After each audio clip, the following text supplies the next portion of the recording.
and thanks for tuning in. I'm Ann Powell with the WJTS News. State officials are warning Hoosiers about a new scam targeting those who received the COVID-19 vaccine. Consumers are reportedly receiving unsolicited emails and text messages asking them to complete a survey about the Pfizer, Moderna, or AstraZeneca vaccine. In exchange, consumers are being offered a free product but are asked to pay shipping and handling fees. But instead, the scammers bill them and never send the products. Indiana Attorney General Todd Rokita says following these tips can help you avoid becoming a victim of the scam. Don't give any financial, medical, personal information or to anyone claiming to offer money or gifts in exchange for your participation in a COVID-19 vaccination survey. Carefully examine messages that claim to be from a trusted source.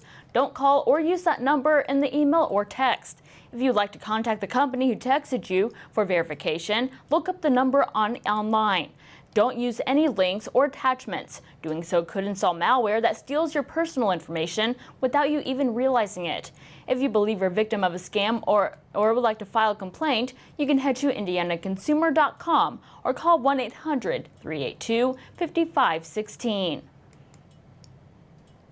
Over a dozen bills are now signed into a law in Indiana. Governor Eric Holcomb signed 20 new bills on Tuesday, with just over a week left in the legislative session. One of those bills signed is Senate Bill 79, which enhances certain domestic battery penalties when the offense committed is against a family member or household member. Senate Bill 167 was also signed into a law, which makes catalytic converter thefts a level 6 felony.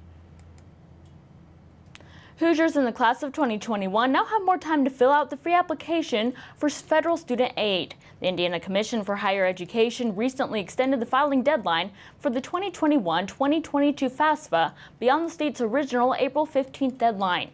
Students who did not file the FAFSA before the April 15th deadline are strongly encouraged to fill it out as soon as possible. There's no set date for the deadline extension, and limited funding will be released on a first-come, first-served basis.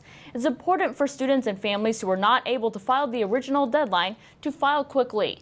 This extension also applies to Indiana's financial aid programs, including the 21st Century Scholarship and the Frank O'Bannon Grant. To file your FAFSA, you can head to FAFSA.gov. Students and families can also get free help with filing the FAFSA by calling Invested at 317-715-9007. Anthem delivered a better-than-expected first quarter and pushed its 2021 forecast past expectations. The Blue Cross Blue Shield insurer said on Wednesday that it now expects full-year earnings to come in at greater than $25.10 per share. It all started in 2021 with a forecast that fell well short of Wall Street projections. The insurer saw enrollment in state and federally funded Medicaid plans that it manages jumped by 20% in the quarter to about 9.2 million people. That countered a small drop in its over-profitable commercial coverage, which includes employer-sponsored insurance. If you're looking for a fun way to get your hands dirty, then this might be the event for you. The Friends of the Ferdinand and State Forest and Invasive Species Awareness Coalition of Du Bois County are hosting a garlic mustard pull on Thursday, April 29th from 4 to 7 p.m. Pulling the plant is easy, but you'll need to be able to bend over and pull the weed out of the ground or be able to hold a bag for your partner. Volunteers will meet at the Gatehouse area in the Ferdinand State Forest and park alongside the road to sign in and be assigned to a picking spot. COVID-19 guidelines will be maintained, and volunteers are asked to wear a face mask when in the registration area. If you're interested in volunteering, you can send an email to karastriegel@gmail.com or you can call 812-367-1602. Drivers going through parts of Warwick County need to find an alternative route for the next few months. Contractors will begin restricting one lane of the State Road 68 bridge spanning over I-64 near the Warwick-Spencer County line on Monday, April 26 for a bridge rehabilitation project. One lane will be open at all times and traffic will be controlled by temporary signals throughout the project. Open lanes will be restricted 15 feet. Loads wider than 15 feet will need to seek an alternative route by using the nearest interstate routes. Holiday World and Splash and Safari is hiring. The park is still looking for seasonal ride operators, lifeguards, sweepers, admissions staff, grounds crew, and much more for the upcoming 2021 season. Most of the positions are open to applicants who will be 16 years and older by April, and limited number of jobs require a minimum age of 14 years by the date of application. Retirees, educators, and other adults seeking seasonal employment are also strongly encouraged to apply.